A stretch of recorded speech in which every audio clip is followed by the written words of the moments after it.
घर पे हो रही है बिल्कुल डीप क्लीनिंग, जिसे बोलते हैं। क्या बरसात में आप भी करते हो डीप क्लीनिंग? क्योंकि जाले लग जाते हैं।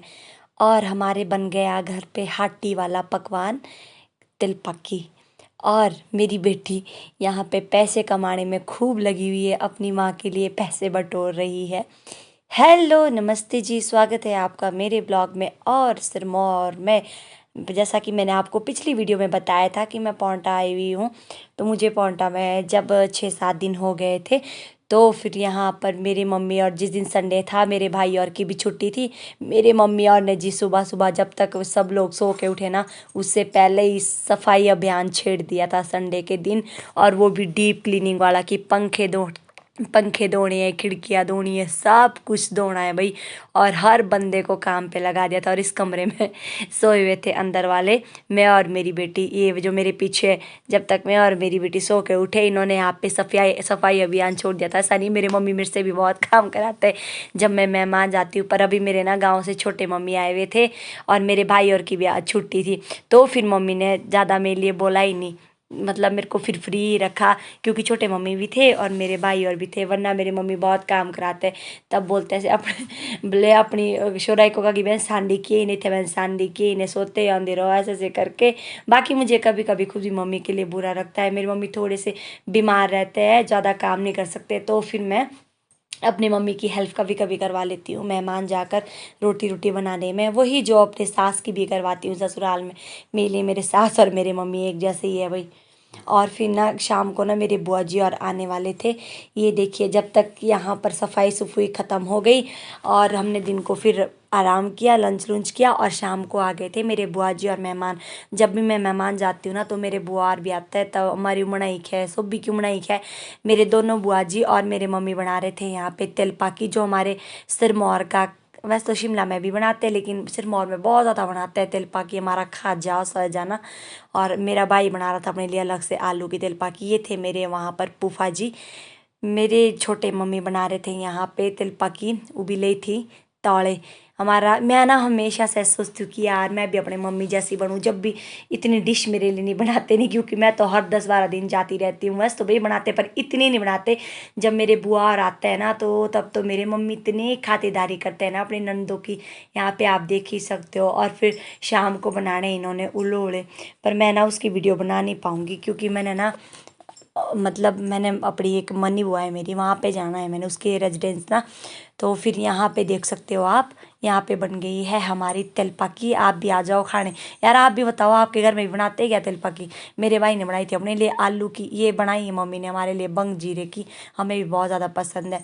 फिर तिल पाकी खाने के बाद शाम को तो मैं चली गई थी अपनी मनी बुआ के रेजिडेंस। और दूसरे दिन मेरे मामा जी रहते हैं हाउसिंग बोर्ड कॉलोनी में, जिनका मैंने होम टूर भी करवाया था। और दूसरे दिन उन्होंने मेरे को ना मेहमान बुलाया, मेरे को नहीं मतलब मम्मी और को सबको बुलाया, हमारे को मेहमान, कि भाई मेहमान आ जाओ हमारे घर।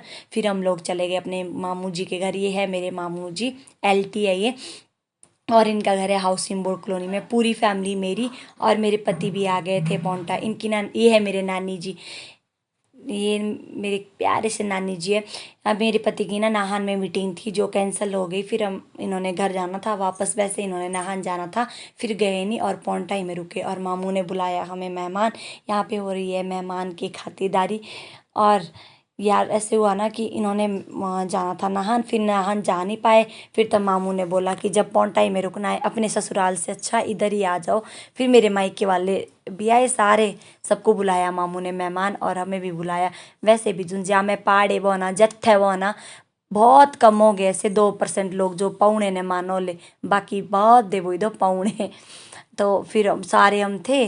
फिर इतने लोगों के लिए ना मेरे बुआ जी ने ना अकेले खाना बनाया। और ये देखो आप, सिड़कू बनाए हैं हमारे लिए। जो हम मीट नहीं खाते थे, हमारे लिए सिड़कू बनाए थे। और जो मीट खाते हैं उनके लिए चिकन बनाया था, और सिड़कू भी बनाए थे। और अकेले बनाया था मेरे बुआ ने सारा, इतना सारा खाना। यहाँ पे आप देख सकते हो। फिर हम लोग मज़े से बैठे थे, बातें कर रहे थे, और बेचारे मेरे बुआ लगे थे यहाँ खाना बनाने। आप देख सकते हो, लगे हुए थे बेचारे, क्योंकि अकेले ही थे और हम लोग थे इतने सारे खाने वाले। और मेरे नानी जी भी करवा रहे थे बुआ की हेल्प। यहाँ पे आप देख सकते हो। दूसरे दिन हमारे मामा जी सुबह दोपहरी के लिए लाए थे पनीर, और जो थे मीट वाले उनके लिए लाए थे मछली। फिर हम बैठ गए जी यहाँ पर खाना खाने वाले। बनाया था बुआ ने पनीर और राजमा चावल, जिसको खा के बड़ा ही आनंद आया। इतने सारे लोग थे ना, हम कम से कम जब अब मेरी बुआ आए थे मायके में तब भी हम 18 लोग थे, और आज हम अपने मामू के घर में तब भी हम 20 से 22 लोग थे। कुछ इनके अपने फैमिली के थे और हम भी आए थे, इतने सारे मेहमान। तो हम ना वही जो मैं बोल रही हूँ कि पहाड़ी ना बच जाए मानो पौने को।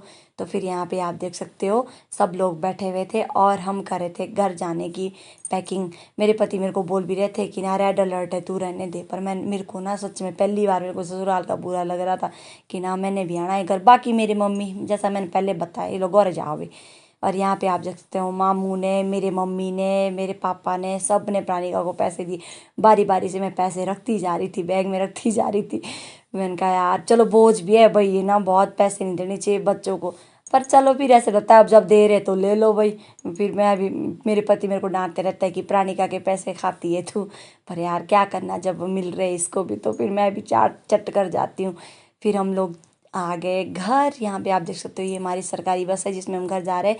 प्राणिका यहाँ पे सो गई है बेचारी। सफ़र में ये ज़्यादा तंग नहीं करती, इसकी अच्छी बात ही है। अब वैसे मैं इसको ज़्यादा ले ही नहीं जाती हूँ, पर फिर भी ये तंग नहीं करती नहीं अगर मैं इसको ले भी जाऊँगी। यहाँ पे आप देख सकते हो हमारे पतिदेव, और हम पहुँच गए जी अपने गाँव। मेरी बेटियाँ हमेशा की तरह, जैसे मैंने बताया, जब भी मैं मेहमान जाती हूँ या वापस आती हूँ, मेरी बेटियाँ मुझे लेने आते हैं, मेरे सामान को, प्राणिका को लेने आते हैं। इस ब्लॉग को करती हूँ यहीं पे ख़त्म। आपसे मिलूंगी अगले ब्लॉग में।